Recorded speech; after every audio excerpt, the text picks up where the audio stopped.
Хм, ето ги летящите носорози. Сега не може да го видите в профилно, но е досуш като летящ носорог. В момента прилича на... ето го носорогът. Да, казва... Риверчетата, сега ще видим дали ще направят нещо. Може би тази батерия трябваше да използва, за да ги понапълни малко. Веско, но... Или не се е сетил, или в бързането за атака, за контратака. Маската вече има хай темпори, които вече, освен че са на линия, имат и Сторм. Ако в този момент Веско се умееше да вкара някоя друга нинджа, би могъл доста да вгорчи живота на маската, но както виждаме няма нинджи. Има само зилоти с leg speed. И маската за момента успява достатъчно добре да се отбранява, въпреки че като че ли експанда му е почти пътник. Крайно време е да излезне малко. Така, точно това е подхода. Излиза малко ривер микро. Контрол.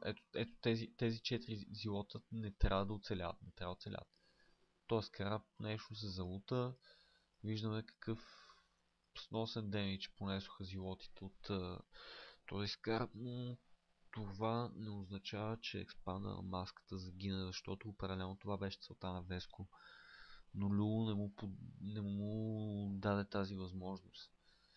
Виждаме 5-6 гейтвея за Лулу, докато в момента Веско има бройка 6 и се правят още 2 и пилони, разбира се, защото ти да имаш 1000 гейтвей при положение, че ограничението на лимит ти е 70, за къде си тръгнал.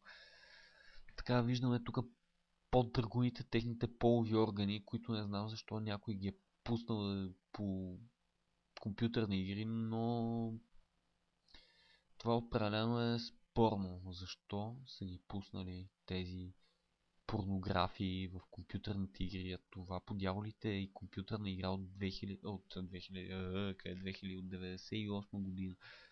Значи игра на почти 11 години насажда вече цели 11 години една чисто плътска история, плътско желание, плътски поглед на малките деца, които играят. Виждаме Веско как добре разпределя армията си, обикаля през целия център на картата, така че може да засече вражеските единици навсякъде. И ако беше тук маската да го обгърне напълно, за сметка на това маската в момента се умя да застане на добра позиция и стабилно да блокира армията на Веско, който въпреки сравнително слабото си микро в случая, сега ще започва помп единици като лут, освен ако маската не успее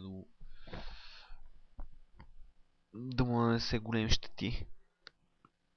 Маската се връща малко изплашен от неочаквания вид на този експанд. Добър сторм за Веско. Както виждаме, този сторм може би, ето, да, хай темпор оцеля. Много лошо става положението за Веско, но сега видяхме, че тези момчета не са тип мамо, докосни ми, ще избягам. Насреща виждат предизвикателството от атаката и искат да се срещнат с опасностите очи в очи. И Веско, съответно с това негово свойство, успя да отблъсне ордата гадни гаменчета на Любо, както виждаме още една синя нинджа. Да я наречеме Гонзо. Сега ще видим Гонзо какво ще направи. Гонзо напредва. Гонзо е засечен от обзървъра. Гонзо си е чист Гонзо, просто умря. Като нанесе някакъв кирлив 40 демидж на някакъв зилот. Така. Какво се прави? Виждаме, маската също хваща този експанд пред него. Двамата с по 3 кули. Докато Веско вече пълноценно копае ресурс. Ето още една поредна безработна проба. Те роби, не знам, към шици ли трябва. Тръгна. Поне тази по-бързо реагира. Я да го инспектираме маската. Маската има една, две, три, четири. Четири проби, които си чешат задниците на средата на... О, този шътъл. Как нежно се подаде. Но за сметка на това маската реагира навременно и успя да спаси почти всичките си проби, изключение на една, максимум две, ако не се лъжа.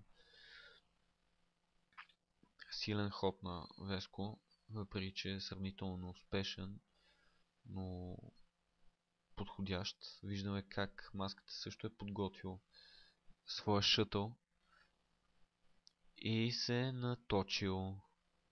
Сега ще видим дали той ще успее нещо да свърши с него. Зилотче, Хай Темплър, не. Да, ето го втори Хай Темплър, който... Брутално. 5 килс, 5 килс и други имаш поне още 6-7 убийства. Това означава една 12 проби тук, що заминаха, което е равностойно. 600 минерала, които не се прежава с лека ръка. Виждаме как войските на Веско се насочват надолу, но се спряха пред армията на маската. Веско определено има надмощие и като че ли ще успее и да обгради армията на Любо. Силно нападение. Ето, идват стормовете. Трябва да има сторм. Точно така, перфектният сторм. И тук има добър сторм от двете страни. Се виждат два много добри сторма. Втори повторение на добрия си сторм. Веско направи. Маската не знам как би могъл да се спаси в това положение. Просто много силна атака на Веско. А още един невероятно добър сторм на място. Този Арчон с 4 килс. 5 килс е другия, който всеки момент ще стане. Веско, защо тези драгуни ги чака? Те явно си правят някаква четворка. Та силна атака за Веско Уин, който с тези зилоти определено може да спечели играта, освен ако не стане нещо абсолютно нелепо. Идва зилот, който ще се опита да спаси нещо, но вероятно няма да успее. Силен Сторм Арчон с едно убийство. Но просто маската с тези... той си е добавил още два. 7 гейтвея, не виждам как би могло да се опре на 5, 6, 7, 8. Не е кой знае каква е разлика наистина, но то се усеща с времето. 8 гейтвея на Веско. Успя все пак да отблъсне своя противник с две сини нинджи. Но Веско се насочва към втория експанд на маската, който експанд всеки момент ще умре. Трябва да се появи по някое време и някой обзървър, защото тези нинджи ще вземат доста убийства. Всеки момент... Ето, идва... лак без лак, то е ясно. Просто... Ето това е първия победител за тази година. Веско Уин. Всеки момент би трябвало да вземе тотално надмощие над своя противник Любо. Демек имп маската и да бъде носител на трофея Крал на импулса. Да видим все пак какво ще се опита да направи маската с този шътъл. Танцува Хай Темплър, някое стормче. Хопа, добър сторм, 12, 11, още. 19 убийства за този Хай Темплър. Много добър ход, но въпреки това голяма липса на армия от страна на маската. Та формата се променя в тази насока, че този, който е носител на трофея Коти, King of the Impulse, той ще го носи този трофей, докато не се намери претендент, който успее да го победи, който ще бъде новия Крал на Импулса. Съвсем скоро ни предстои да разберем кой ще бъде претендента, най-вероятно на Веско Уин. Неговия опонент кой ще бъде. Но за момента да се насочим към тази битка, в която виждаме този Dark Templar как зова яко, но умря. Маската се отказва, просто наистина от 5 минути беше решена играта. Good game. Честито на победителя Вескоин.